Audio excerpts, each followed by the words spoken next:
If you thought that was quick, you should see this podcast.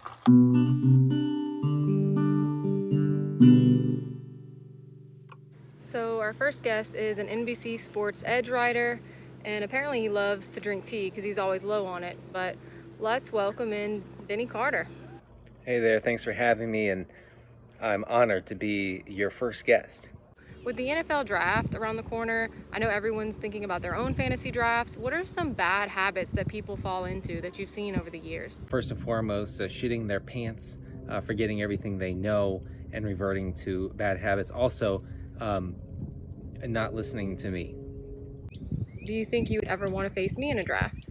I would be more confident facing 100 duck-sized horses. So who's a player that gives you butterflies every time you watch them? Maybe not today, but the one guy who comes to mind is Jamal Charles, the most electrifying, exciting, explosive running back in the game's history. I say the greatest to ever play. There is one specific play, and that is coming back from his first ACL injury. He turned on the Jets down the left sideline against the Saints, your Saints, by the way, and won on a 70-yard touchdown in overtime. He said it was the first time he had gone into an all-out sprint since he blew out his knee the previous year. He didn't know if he could do it, but he decided to give it a try, and like the true GOAT, it worked. So I think this is going really well.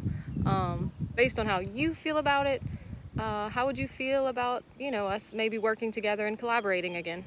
I would still be dry heaving, vomiting. I'd be traumatized forever, and I would never be the same person.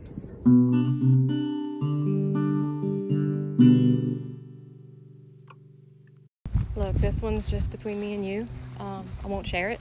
Can you tell me about a time you've been owned online? Tell you about a time I've been owned? Well, I can't tell you about that time because it's never happened.